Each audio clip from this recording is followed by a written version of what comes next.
Australia के Perth से कुछ और रोंगटे खड़े करने वाली तस्वीरें सामने आई, जहां जंगल में लगी आग में अब तक 90 से ज्यादा मकान जल गए। यह आग वहां के जंगल में 6 दिन पहले भड़की थी और तेज हवाओं की वजह से इसने विकराल रूप ले लिया। वहां से जो तस्वीरें सामने आई, उनमें से एक में हरे भरे पेड़ लपटों में दटकते नजर आए। जंगल के बीच बने कई आशियानों को भी आग ने अपनी आगोश में ले लिया और उन्हें जलाकर राख कर दिया। बेकाबू लपटें सब कुछ तबाह करने को आमादा दिखी। सुलगते जंगल से काले धुएं का गुबार आसमान की ओर उठता दिखाई दिया। इस बीच आग पर काबू पाने की कोशिशें भी जारी रही। आग बुझाने के लिए दमकल के अलावा कई हेलीकॉप्टरों की मदद ली गई, जो आसमान से लपटों पर पानी की बौछार करते नजर आए। हालांकि इन सब के बावजूद आग से निपटने की सारी कोशिशें नाकाम साबित होती दिखी। आग अब घनी आबादी वाले इलाके की तरफ बढ़ रही है, जिससे हालात गंभीर हो गए हैं। यूरोप के देश पोलैंड से एक हैरान करने वाली तस्वीर सामने आई, जहां 28 हिरण एक जमी हुई झील में फंस गए। हिरणों का ये झुंड शिकारियों की ओर से फोड़े गए पटाखों की आवाज सुनकर अपनी जान बचाने के लिए भागा और इस नई मुसीबत में फंस गया, जिसकी जानकारी मिलते ही रेस्क्यू टीम वहां पहुंची और उन्हें बचाने के लिए जमी हुई झील में उतर गई। टीम के 2 सदस्य एक छोटी नाव पर सवार होकर हिरणों के पास पहुंचने की कोशिश करने लगे। सभी हिरण झील में जमी बर्फ में इस कदर फंस चुके थे कि वो वहां से हिल भी नहीं पा रहे थे। हालांकि बचाव दल के लोगों ने भी हिम्मत नहीं हारी और वो अपनी जान जोखिम में डालकर उन्हें सुरक्षित बाहर निकालने के काम में जुटे रहे। रेस्क्यू के काम में सुबह से रात हो गई, लेकिन अंधेरे में भी लाइटों की मदद से बेजुबानों को बचाने का काम चलता रहा। उत्तराखंड में रविवार सुबह अचानक जल प्रलय की शक्ल में आई तबाही ने पूरे देश को थर्रा दिया। सरकार का कहना है कि अभी तक इस सैलाब की वजह से कितनी तबाही हुई है और अचानक आई इस तबाही के पीछे कौन सी वजह है, इसका अंदाजा नहीं लग पाया है।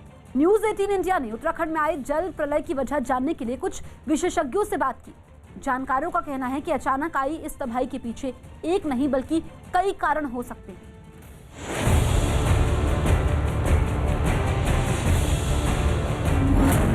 उत्तराखंड में जल प्रलय, ऋषिगंगा नदी में आया सैलाब, ग्लेशियर टूटने से मची तबाही, तबाही का सैलाब।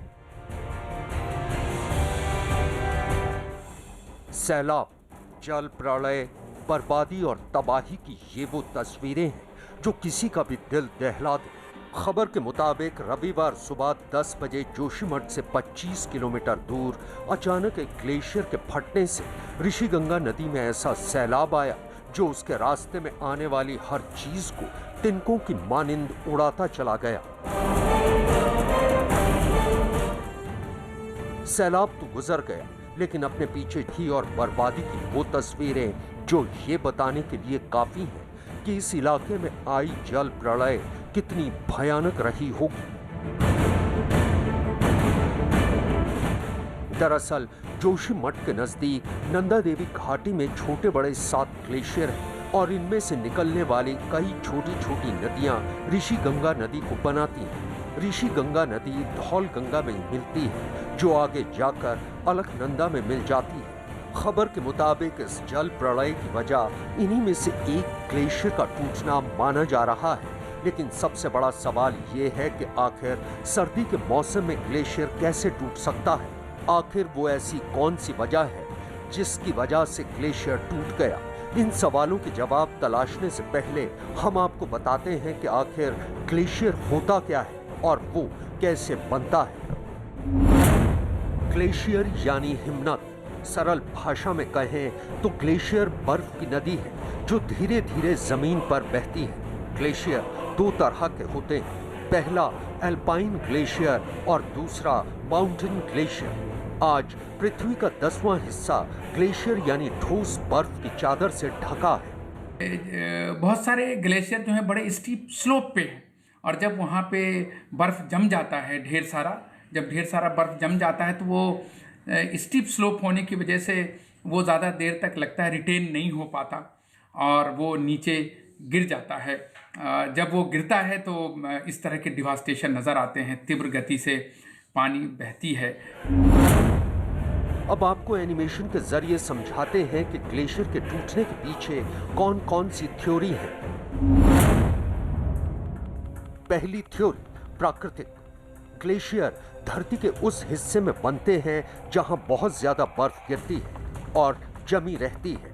इन इलाकों में बर्फबारी होने के बाद पुरानी जमी हुई बर्फ नई बर्फ के वजन से दबने लगती है और उसका घनत्व बढ़ता जाता है, जिसकी वजह से वो हल्के क्रिस्टल से ठोस बर्फ के गोले में बदलने लगती है, जिसे फिर्न कहा जाता है।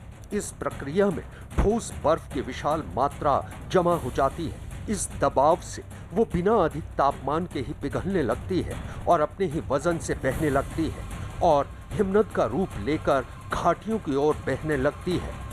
सबसे पहली बात यह है कि क्या उस क्षेत्र का तापमान बढ़ गया है कि नहीं। नंबर 2, वो जो ढाल है जिस क्षेत्र में वो ग्लेशियर इकट्ठा हो रहा है वो उसका ढाल क्या है। अगर वो तीव्र ढाल वाला होगा तो ग्लेशियर टूटेंगे या एवलांचेज आएंगे, और अगर वो जेंटल स्लोप है तो उसमें प्रोबेबिलिटी कम होती है एवलांचेज आने की और ग्लेशियर टूटने की। दूसरी थ्योरी, ग्लोबल वार्मिंग। जानकारों के मुताबिक ग्लोबल वार्मिंग की वजह से भी हिमालय और पृथ्वी के दूसरे हिस्सों में ग्लेशियर तेजी से पिघल रहे हैं। ज्यादातर ग्लेशियर प्रतिदिन कुछ सेंटीमीटर की रफ्तार से बहते हैं, लेकिन कुछ ग्लेशियर एक दिन में 50 मीटर की दर से बहते हैं और इस तरह के ग्लेशियर खतरनाक होते हैं।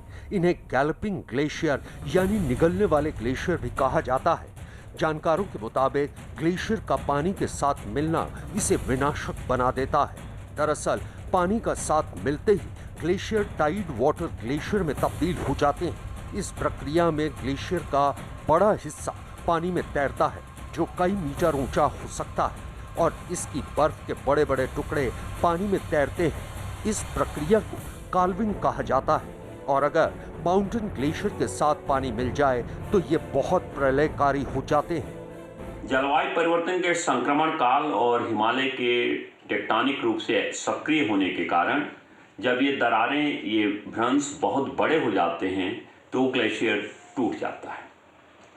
निश्चित रूप से जलवायु परिवर्तन, ग्लोबल वार्मिंग भी एक कारण बनता है, लेकिन हिमालय का टेक्टोनिक रूप से सक्रिय होना भी बहुत प्रमुख कारण है ग्लेशियर्स के टूटने का। तीसरी थ्योरी, ग्लेशियर में दरार। जानकारों का कहना है कि हिमालय के तमाम इलाकों में बड़ी तादाद में फॉल्ट लाइन यानी भ्रंश है। ये पृथ्वी की सतह के नीचे वो प्राकृतिक प्लेट्स हैं जो संतुलन बनाए रखती हैं, लेकिन जब इन पर जरूरत से ज्यादा दबाव पड़ता है तो ये टूट जाती हैं या फिर खिसक जाती हैं। इसे फॉल्ट यानी भ्रंश कहा जाता है। इस प्रक्रिया में हिमालय में बने ग्लेशियर में दरारें पड़ने लगती हैं।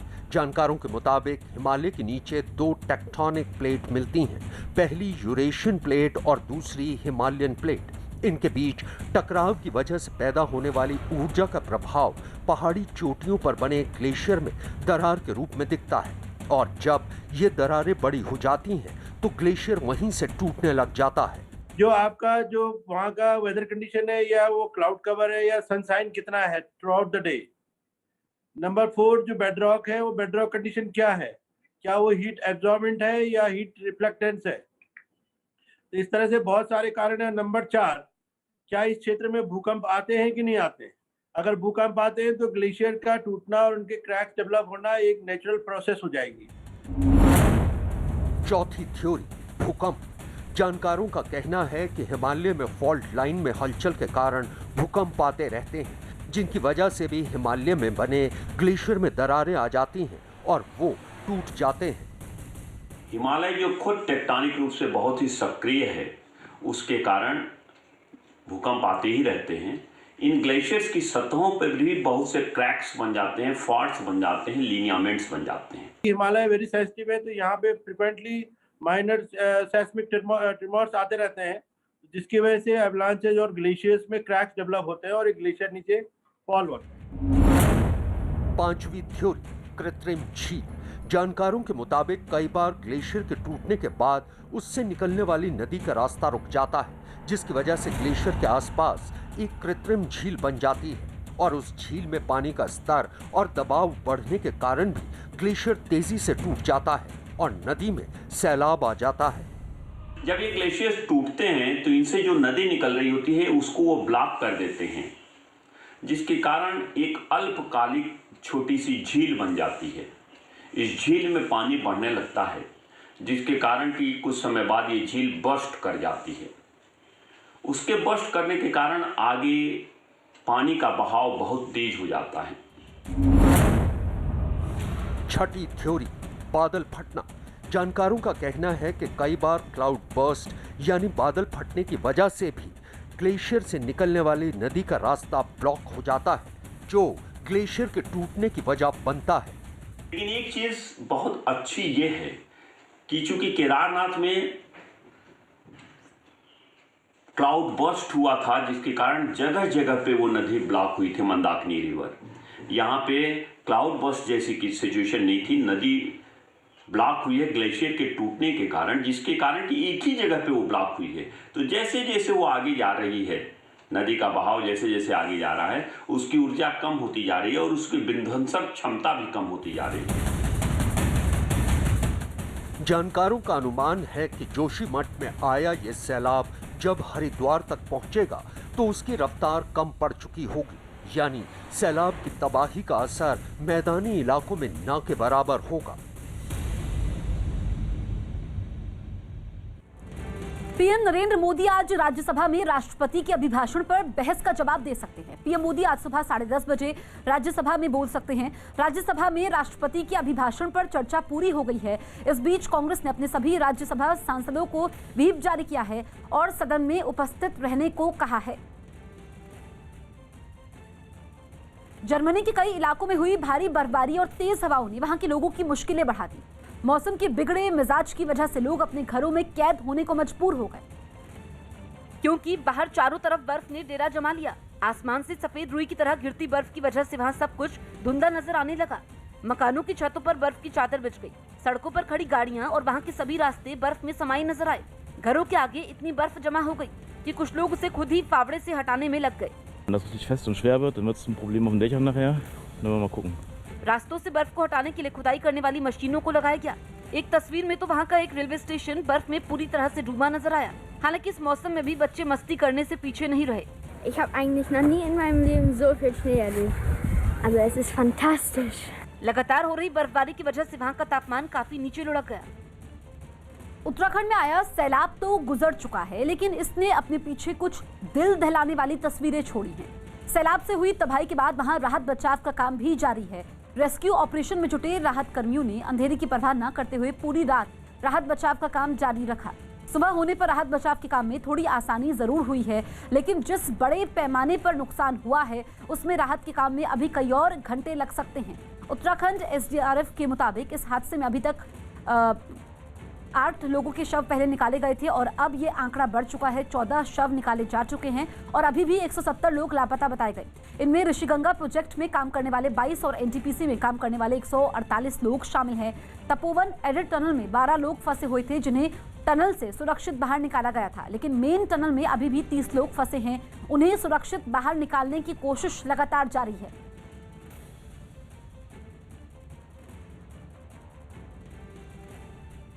और इस वक्त जोशीमठ के तपोवन हाइड्रो प्रोजेक्ट से सीधे जुड़ रहे हैं दीपक बिष्ट और जोशीमठ के ही रैनी गांव से जुड़ रहे हैं दीपक रावत। सबसे पहले दीपक बिष्ट के पास चलते हैं। दीपक, ताजा स्थिति क्या है?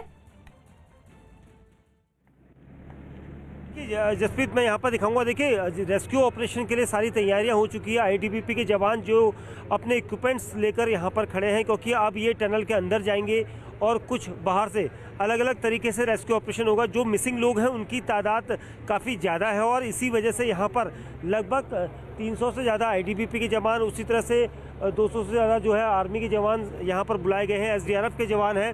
और सबसे अहम चीज़ मैं दिखाना चाहूँगा, यहाँ पर एक कंट्रोल रूम बनाया जा रहा है एनडीआरएफ और एसडीआरएफ के द्वारा। ये जो कंट्रोल रूम है ये एसडीआरएफ का है, जो सीधे मुख्यमंत्री देहरादून त्रिवेंद्र सिंह रावत को रिपोर्ट करेगा और यहाँ पर जिस तरह की चीज़ें अपडेट होंगी वो सारी अपडेट जानकारियाँ यहाँ से दी जाएंगी। एसडीआरएफ के ये जवान हैं, इनसे पूछते हैं, सर ये आप लोग क्या बना रहे हैं यहाँ पर? ये हमारा QDA है 1.2। इससे हम वॉइस और डाटा के साथ वीडियो कॉल कर सकते हैं। क्या इसका मकसद क्या है? इसका मकसद ये है कि जो भी उच्च अधिकारी है वो यहाँ के रेस्क्यू कार्यों का मॉनिटर कर सके। अच्छा जी, जो भी आवश्यक दिशा निर्देश देना चाहे उच्च अधिकारी वो यहाँ पर दे सकते हैं, वॉइस या वीडियो की।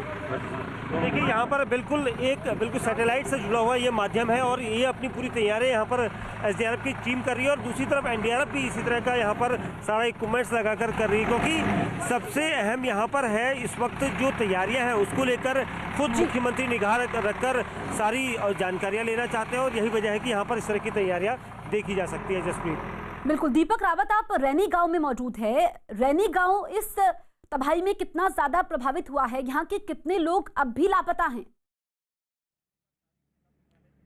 देखिए जसप्रीत, ये वो इलाका है जो सबसे ज़्यादा प्रभावित हुआ है। और इस गांव की अगर तस्वीर अगर आपको दिखाएं तो ये सामने आपको रैनी गांव दिखाई दे रहा है। और इसी गांव के ज़्यादातर लोग नदी किनारे काम कर रहे थे। उनमें से काफ़ी लोग जो है अब मिसिंग बताए जा रहे हैं। इस गांव के कई सारे लोग ऐसे भी थे जो कि यहाँ जो सामने डैम था, ऋषिगंगा डैम, जो कि पूरा का पूरा तहस नहस हो चुका है, उस डैम में काम कर रहे थे, वो सभी लोग मिसिंग है। और जो स्थानीय लोग हैं वो लगातार अपनों की तलाश में आगे की तरफ बढ़ रहे हैं। हालाँकि यहाँ पर जो NDRF SDRF की टीम है वो अब रास्ता साफ करने की कोशिश कर रही है। देखिए यहाँ पर BRO की टीम पहुंच चुकी है और जो मलबा गिरा है बीच सड़क पर, इसे हटाने की कोशिश की जा रही है। हालांकि जो पुल हुआ करता था यहाँ पर, वो पुल पूरी तरह से टूट चुका है। उस पुल के टूट जाने से जो आगे के जो गांव हैं, चाहे नीति गांव की बात करें, रेणी गांव की बात करें, इन सभी गाँव की कनेक्टिविटी पूरी तरह से टूट चुकी है। ये आप देखें कि बिजली के खंभे हों या फिर फ़ोन लाइन हो, सब के सब टूट चुके हैं, तहस नहस हो चुका है। तो कनेक्टिविटी एक तरीके से पूरी तरह से खत्म हो चुकी है उस इलाके की, जिस तरफ की हम तस्वीर आपको दिखा रहे हैं। और ठीक सामने वो डैम था जहाँ पर ये आपको JCB मशीन नज़र आ रही है, जहाँ पर मलबा पड़ा हुआ है, ठीक सामने डैम था।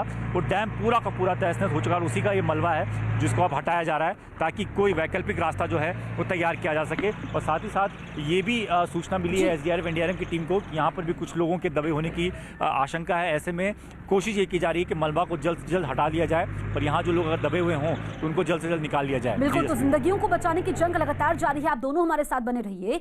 उत्तराखंड में आई तबाही के बाद रेस्क्यू ऑपरेशन का काम लगातार जारी है। इस बीच जिंदगी को बचाने की जंग की कुछ तस्वीरें सामने आई हैं। उत्तराखंड पुलिस ने जल प्रलय के समय रेस्क्यू हुए लोगों का वीडियो ट्वीट किया है। इन तमाम लोगों को तपोवन डैम की टनल से रेस्क्यू किया गया। इस टनल में 12 लोग फंसे हुए थे। पूरे सही सलामत वापस आ गए। किसने निकाला? ITBP ने? ITBP ने। कितने लोग थे और क्या कंडीशन वहाँ पे रही थी? पानी था, छाती तक पानी भरा हुआ था। कितना है बोला? कितना कितने? 4 घंटे। अभी एक आदमी आ रहे हैं। कहाँ पर है? सब ठीक है, हमारे पूरे लोग सब ठीक है। 12 के 12 लोग यहाँ पे ठीक है। दीपक, ये जो लोग बच निकल आए हैं ये तो खुशकिस्मत थे दीपक बिष्ट, लेकिन हर कोई खुशकिस्मत नहीं है इनकी तरह। और प्रशासन के लिए सबसे बड़ी चुनौती है कि जो लोग लापता हुए हैं उनकी पहचान करना। देखिए बिल्कुल निश्चित तौर पर अभी एक ताज़ा जानकारी दे दूं जसप्रीत, क्योंकि आप पहले भी ये सवाल पूछ चुकी थी कि जो लोग मिसिंग हैं उनकी क्या पहचान हो पाई है। तो ये बताया जा रहा है कुछ लोगों के द्वारा, DGP साहब से हमने सवाल पूछा तो उनका कहना है कि 121 लोगों की लिस्ट यहाँ पर तपोवन वाले वो लोग हैं जो इनकी बनाई गई है, लेकिन वो लिस्ट हम तलाश रहे हैं, अभी हमें मिल नहीं पाई है जो यहाँ पर बनाई गई है। वहीं 32 से 34 की लिस्ट जो है वो जहाँ पर दीपक रावत हमारे सहयोगी हैं वहाँ पर बनाई गई है। तो ये वो लिस्ट है जो मिसिंग है, लेकिन इन मिसिंग लोगों को तलाशना सबसे बड़ा टास्क इस वक्त है, क्योंकि उसके लिए आप तैयारियाँ देख सकते हैं, चाहे सेना हो, ITBP हो या SDRF NDRF, सभी के लिए एक बहुत बड़ा टास्क है। क्योंकि जो मलबा है वो काफ़ी हद तक इस कदर जा चुका है जिसके अंदर किसी को भी अगर कोई मैनुअली अगर वहाँ जाता है तो वो खुद फंस जाएगा। इसीलिए आप दूर तक देख सकते हैं, देखिए जो मशीनें हैं और जो क्रेन है उनका सहारा लिया जा रहा है। वहीं मैं दूसरी तरफ दिखाऊंगा जो हेलीकॉप्टर के सहारे भी, देखिए ऊपर आपको हेलीकॉप्टर दिखाई दे रहा है, ऐसे भी यहाँ पर सर्च ऑपरेशन चल रहा है। क्योंकि जो भौगोलिक रूपरेखा है उसको मापा जा रहा है कि किस तरह से ये सब आया था और इसकी जानकारी देखिए ये दूसरा हेलीकॉप्टर है जो अब यहाँ पर आया है। इससे पहले सेना का हेलीकॉप्टर पहुँचा था। तो ये जानकारियाँ लगातार हवाई स्तर से भी जानकारी जुटाई जा रही है और निचले स्तर पर भी, क्योंकि भौगोलिक जो रूपरेखा है उसको तैयार किया जा रहा है कि क्या किस तरह से ये आपदा आई थी और कितना इसका जो प्रभाव रहा था वो देखना ज़रूरी है। और सबसे अहम चीज़ है जो जवान यहाँ पर पहुँचे हैं, रेस्क्यू ऑपरेशन उन लोगों का जो मिसिंग है, क्योंकि कुछ ऐसे लोग थे जिन्हें जवानों ने बचा लिया था, लेकिन कुछ ऐसे लोग हैं जो अभी भी टनल के अंदर फंसे हैं। हो सकता है वो किस कंडीशन में हो, उसको लेकर यहाँ पर जल्द से जल्द तैयारियाँ जो है यहाँ पर अमली जामा किया जा रहा है ताकि जल्द से जल्द उनको बाहर निकालने की कवायद की जा सके। जी बिल्कुल दीपक बिष्ट, लापता हुए लोगों को ढूंढने की चुनौती, जो शव निकाले गए हैं उनको पहचानने की चुनौती, जिंदगी को पटरी पर लाने की चुनौती, तमाम चुनौतियां हैं इस वक्त प्रशासन के सामने। इस वक्त रेस्क्यू ऑपरेशन में कितनी टीमें जुटी हुई हैं? देखिए जो रेस्क्यू ऑपरेशन है उसमें NDRF की 3 से 4 टीमें यहाँ पर पहुँची हैं और साथ ही SDRF के अलावा जो स्थानीय प्रशासनिक अमला है वो पहुँचा हुआ है। सेना के लगभग सेना के कई जवान यहाँ पर पहुँचे हैं। SDRF और NDRF की टीमें पहुंची हैं, ITBP की लगभग 200 से ज़्यादा जवान यहाँ पर मौजूद है। तो इतना भारी हमला होने के साथ साथ जो प्रशासनिक अधिकारी हैं वो यहाँ पर पहुँच रहे हैं, लगातार बातचीत की जा रही है। जो रूपरेखा है, क्योंकि मुख्यमंत्री कार्यालय से सीधे अधिकारियों को ये निर्देश दिए गए हैं कि पल पल की अपडेट जो है उन तक पहुंचाई जाए, इसको लेकर किसी भी सूरत में कोताही नहीं बरती जाएगी। और इसको लेकर ज़्यादा सवाल यहाँ पर है, क्योंकि देखिए जो रेस्क्यू ऑपरेशन की जगह है वहाँ पर ज़्यादा भीड़ ना हो, इसको लेकर सभी को दूर रखा गया है। ये सभी जवान जो आपके सामने दिखाई दे रहे हैं ये ITBP के हैं, जो अब टनल के अंदर जाएंगे, क्योंकि टनल के अंदर अधिकतर जो मजदूर हैं वहाँ पर काम कर रहे थे, और इसको लेकर ये सभी जवान जो है टनल के अंदर जाएंगे। साथ ही जो दूसरे ITBP के जवान हैं वो दूसरी तरफ रहेंगे, क्योंकि सबको अलग अलग टास्क दिया गया है, ताकि इसको एक तरह से कहा जाए तो सभी जवानों को अलग अलग टास्क के जरिए उन तक पहुंचना ज़रूरी होगा जो मिसिंग है, क्योंकि उनको खोजना एक बहुत बड़ी चुनौती होगी। और ऐसे मौके पर जब जहां पर दलदल और भारी मलबा जो टनल के अंदर देखा जा रहा है उसको हटाकर इन लोगों को तलाशना बहुत ज़रूरी होगा। जी बिल्कुल, तो तबाही के निशान नजर आ रहे हैं और इस तबाही में जिंदगी को ढूंढने की चुनौती सबसे बड़ी है। अभी भी 150 से ज्यादा लोग लापता बताए जा रहे हैं। दरअसल साल 2013 के बाद उत्तराखंड को एक बार फिर कुदरती त्रासदी का सामना करना पड़ा। जोशीमठ में ग्लेशियर फटने से भारी तबाही की आशंका जताई जा रही है। अचानक आई इस आपदा ने एक बार फिर यह साबित कर दिया है कि कुदरत के आगे किसी का बस नहीं चलता।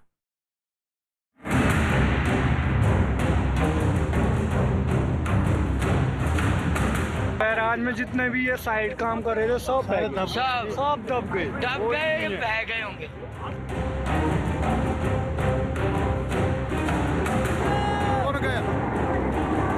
कृपया नदी के किनारे रहने वाले लोगों से निवेदन है कि वो तुरंत सुरक्षित स्थानों पर पहुंच जाएं। जोशीमठ में डैम फटने के दौरान नदी का जल प्रवाह अत्यधिक बढ़ गया है। उत्तराखंड में कुदरत का तांडव, ग्लेशियर फटने से बेहिसाब तबाही, जोशीमठ से उतरी हाहाकारी लहरें, तबाही और बर्बादी का खौफनाक मंजर। उत्तराखंड के जोशीमठ से आई ये 8 तस्वीरें देखकर किसी का भी कलेजा कांप सकता है। कुदरत की बेहिसाब ताकत ने एक बार फिर उत्तराखंड में तबाही और बर्बादी का ऐसा मंजर पेश किया कि ये मंजर देखने वालों के रोंगटे खड़े हो गए। जोशीमठ में दरके बर्फीले पहाड़ ने महज चंद घंटों के भीतर कई किलोमीटर के एरिया को ध्वस्त कर दिया। बैराज में जितने भी ये साइड काम कर रहे थे सब दब गए, बह गए होंगे। एवलांच के प्रहार ने पहाड़ पर पत्थर और पानी का ऐसा दरिया बहाया कि उसकी जद में आने वाली कोई भी इमारत टिक नहीं सकी। इस भयावह त्रासदी को जिसने भी अपनी आंखों से देखा उसे साल 2013 की वो केदारनाथ आपदा याद आ गई, जिसने हजारों लोगों की जान एक झटके में ले ली थी। ओ भाई चट्टानें गिर रही वहाँ, NTPC तो गया। जोशीमठ से उतरा ये सैलाब जिस रास्ते से गुजरा वहां सब कुछ तहस नहस हो गया। तपोवन के नीचे बना बैराज भी पहाड़ पर आई इस सुनामी के आगे जवाब दे गया। पानी का बहाव भयावह शोर के साथ घाटी को चीरकर जहां जहां से गुजरा वहां अपने पीछे तबाहियों के निशान छोड़ गया। तपोवन के ठीक नीचे जो बैराज बन रहा है वो पूरा टूट गया है इस समय। भला किसे यकीन था कि रविवार की सुबह करीब 10 बजे जब उत्तराखंड में आसमान साफ होगा तब कुछ ऐसा होगा कि अचानक पल भर में सब कुछ बदल जाएगा। दबे पांव आई इस आपदा ने अपने रास्ते में आने वाली किसी भी शख्स को बचने का मौका नहीं दिया। एवलांच ने धौली गंगा को इस कदर रफ्तार दी कि नदी के पाट पर खड़ी तमाम इमारतें पल भर में दरिया के भीतर समा गई। इसलिए जितने भी चमोली और कर्णप्रयाग जितने भी नदी किनारे लोग हैं वो करने में सुरक्षित स्थानों पर जाएं। पानी रोकने को कहा गया है। श्रीनगर जो बांध है उस पर पानी खोल देने को कहा है ताकि जो एवलांच का जो पानी आ रहा है उससे क्षति कम से कम। NDRF से दिल्ली बात हो गई है गृह सचिव से। दावा किया जा रहा है कि जोशीमठ के पास रैणी गांव और उसके आसपास के इलाके को इस त्रासदी की वजह से भारी नुकसान पहुंचा है। यही वजह है कि लगातार लोगों से इस बात की अपील की जा रही है कि चमोली, कर्णप्रयाग और श्रीनगर जैसे इलाकों में नदी के किनारे रहने वाले लोग फौरन अपनी जगहों को खाली कर दें। धौलीगंगा जो है तबाही मचा रही है। नीचे जहाँ तक नजर पड़ रही है, चमोली, कर्णप्रयाग, श्रीनगर तक सभी दोस्तों से अनुरोध है, सभी मित्रों से अनुरोध है, कृपया बच के रहे। कृपया नदी के किनारे रहने वाले लोगों से निवेदन है कि वह तुरंत सुरक्षित स्थानों पर पहुंच जाएं। जोशीमठ में डैम फटने के दौरान नदी का जल प्रवाह अत्यधिक बढ़ गया है। अचानक आई इस आपदा ने कई लोगों को बचने का मौका तक नहीं दिया। धौलीगंगा के रौद्र रूप ने इस कदर तांडव मचाया कि इस त्रासदी को अपने मोबाइल में कैद करने वाले लोगों का कलेजा कांप गया। पल भर के अंदर मंजर ऐसा बदला कि हर तरफ लहरों का कहर नजर आने लगा। जिस भयंकर तरीके से इस समय स्थिति बहुत खराब हो रही है, कृपया ध्यान दें सभी लोग। इस समय जो यहाँ पे है पूरा भयंकर तरह से तबाही मच रही है, इसलिए ये देखिए ये नदी जो है धौलीगंगा ने यहाँ पे बहुत भयंकर तबाही मचानी शुरू कर दी है। कौन गया?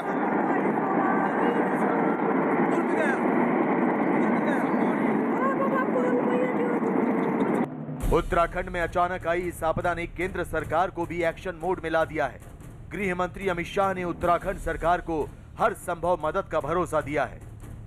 मैं उत्तराखंड की सभी निवासियों को आश्वस्त करना चाहता हूं कि नरेंद्र मोदी सरकार इस संकट की घड़ी में उत्तराखंड के साथ खड़ी है और हर संभव मदद देकर इस संकट से जल्दी उत्तराखंड बाहर आए और आम जनजीवन पहले की तरह शुरू हो जाए, इस दिशा में हमारे प्रयास हैं। फिलहाल एनडीआरएफ, एसडीआरएफ और आईटीबीपी के जवान राहत और बचाव के लिए एड़ी चोटी का जोर लगाए हुए हैं, क्योंकि दावा किया जा रहा है कि 10,000 से ज्यादा लोग इस कुदरती त्रासदी की वजह से प्रभावित हुए हैं, जिन्हें इस मुश्किल घड़ी से निकालने के लिए हर तरफ से कोशिशें शुरू कर दी गई।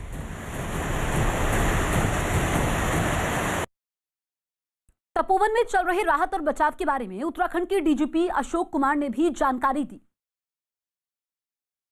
इस वक्त डीजीपी अशोक कुमार हमारे साथ हैं। सर, किस तरह के हालात हैं और किस तरह का रेस्क्यू ऑपरेशन है, कितनी जानकारी? मैं दो चीज़ें क्लियर करूं। एक तो ये हादसा वन टाइम हादसा है, ये कंटिन्यूअस हादसा नहीं है। जो कल हो गया उसका डाउन स्ट्रीम में जो इम्पैक्ट जाना था, कल 2 बजे तक श्रीनगर ने क्लियर कर दिया कि डैम की कैपेसिटी है, उसने उसको होल्ड कर लिया। श्रीनगर से नीचे कंट्रोल्ड वाटर जा रहा है, ऊपर में भी कोई नया नहीं है। जो तपोवन साइट है उसमें 2 टनल थी, उसमें एक टनल से 12 लोग रेस्क्यू हुए हैं। दूसरी टनल से जो है अभी खोलने का प्रयास किया जा रहा है, वो लंबी है, उसमें 25 से 30 लोग हो सकते हैं। कुल अभी तक जो मिसिंग का आंकड़ा 150 के रेंज में हमारे पास आया है, तो उस पर अभी हम जो है काम हो रहा है एक टनल को खोलने का। 10 डेड बॉडीज अभी तक रिकवर हो चुकी हैं। अच्छा सर, ये जो मजदूर हैं क्या इनकी पहचान हो पाई है अभी तक? उनके पास लिस्टें हैं, जो काम कर रहे थे उन्होंने 121 की लिस्ट इस प्रोजेक्ट की, 32 की लिस्ट ऊपर वाले प्रोजेक्ट की। अच्छा, कितनी डेड बॉडीज अभी तक? 10 बॉडीज अभी तक मिली हैं, 3 तपोवन से 7 डाउन स्ट्रीम से। चमोली पुलिस के द्वारा कहा गया था कि 15 के आसपास, 14 के आसपास डेड बॉडी। अभी 10 थी, हो सकता है बढ़ गया, मैं भी और पूछवा लेता हूँ। मेरे अभी मॉर्निंग का फिगर मेरे पास 10 का था, अभी हो सकता है मॉर्निंग में भी, मैं भी अभी और कंफर्म कर लूँगा। हमारे 2 सहयोगी लगातार हमारे साथ बने हुए हैं। दीपक बिष्ट के पास चलते हैं। दीपक, आप उत्तराखंड के डीजीपी से भी बातचीत कर रहे थे और आपके साथ कुछ लोग मौजूद हैं जो अपनों को ढूंढ रहे हैं, जरा उनसे बातचीत करिए। बिल्कुल जसप्रीत, मेरे पास अभी एक शख्स आए हैं जिनके 2 भतीजे यहाँ पर मिसिंग हैं। मैं उनसे पूछता हूँ क्या नाम था उनका और कब से मिसिंग थे वो? एक हर्ष चौहान सन ऑफ पूरण सिंह, ग्राम पंजिया, मेरा भतीजा है। और 2 भाई है, संदीप चौहान सन ऑफ जवाहर सिंह और जीवन सिंह चौहान सन ऑफ जवाहर सिंह। ये सभी तीनों आपकी फैमिली के ही? तीनों हम एक ही फैमिली, हमारी चाचा भतीजों की। और एक लड़का और है, कल्याण सिंह सन ऑफ कुल सिंह। 4 लापता है। क्या करते थे यहाँ पर? वो घर से चोरी छुपे, वो दातनू वाला ठेकेदार है कोई, उसके साथ आ गए, भाग घर से चोरी छुपे, हमारे डर के मारे कहीं आ रखे थे काम। कहाँ रहते हैं आप लोग? हम रहते सैया में रहते हैं, विकास नगर। देहरादून में। अभी क्या पता चल पा रहा आपको? कोई एनटीपीसी के कोई अधिकारी से बातचीत हो पाई आपकी? नहीं किसी के, हम अभी जस्ट अभी पहुंच रहे हैं। कोई आता पता नहीं? कोई आता पता नहीं अभी। तो जसप्रीत देखो, इसी तरह से यहाँ पर लोग अब लगातार जुड़ रहे हैं। बिल्कुल अपनों को ढूंढ रहे हैं। दीपक रावत के पास चलते हैं। दीपक, जरा समय कम है, जल्दी से बताइए कि जो रैनी गांव का मुख्य इलाके से संपर्क कटा है, उस जो पुल है वो टूटा है, उसको फिर से जोड़ने के लिए और संपर्क फिर से साधा जाए, इसके लिए क्या कोशिशें की जा रही हैं? देखिए, मैं आपको तस्वीरें दिखा देता हूं कि यहाँ पर किस तरह की कोशिश की जा रही है। आप सामने देखिए कि जेसीबी लगा दी गई है, बीआरओ की टीम है जो कि रास्ते को क्लियर कर लिए। पहले तो मलबा जो है उसको हटाना पड़ेगा, इसमें काफ़ी मशक्क़त जो है वो करनी पड़ेगी क्योंकि मलबा काफ़ी ज़्यादा है। यही वो स्पॉट है जहाँ से शुरुआत हुई थी इस पूरी घटना की। तो यहाँ पर जो है जिस मलबे को पूरा हटाने की कोशिश इस वक्त की जा रही है, वो तस्वीर हम आपको दिखा रहे हैं। और यहाँ पर इस इलाके में जो डैम था, जो जहाँ पर कर्मचारी काम कर रहे थे, उसकी जानकारी ये मिल पाई है कि करीबन 40 से 50 लोग इस पूरे इलाके से मिसिंग हैं, जिनको तलाश किया जा रहा है। और जहाँ तक गांव के लोगों की बात की जाए तो गांव पूरी तरह से कट चुका है। एक ही पुल यहाँ पर था, वो पुल टूट चुका है। और सिर्फ गांव के लोगों को नहीं बल्कि जो आईटीबीपी के जवान और जो आर्मी के जवान हैं, जो यहाँ से थोड़ा दूर हम आगे बढ़ते हैं तो वहाँ पर चीन बॉर्डर शुरू हो जाता है। वहाँ पर जो जवानों की तैनाती है, उनका जो रसद है वो भी इसी रास्ते से जाता है। ऐसे में इस रास्ते का बनना बहुत ज़्यादा ज़रूरी है। ऐसे में वैकल्पिक रास्ते की तैयारी की जा रही है, लेकिन उससे पहले मलबा हटाना बड़ी मुसीबत उसमें इनको झेलनी पड़ रही है। लेकिन तस्वीरें हम आपको लगातार दिखा रहे हैं कि ये वो नदी है जिसमें अचानक से सैलाब आया था और यहाँ पर जितने भी लोग काम कर रहे थे वो सबको बहा के लेके चले गए। यही वजह है कि जो स्थानीय लोग हैं वो अब खुद नीचे जाकर कई इलाकों पर जाकर ढूंढ रहे हैं कि कोई किसी की कुछ खबर मिल सके। तो तस्वीरें लगातार हम दिखा रहे हैं और इस वक्त सबसे बड़ी चुनौती यही है कि जिंदगियों को बचा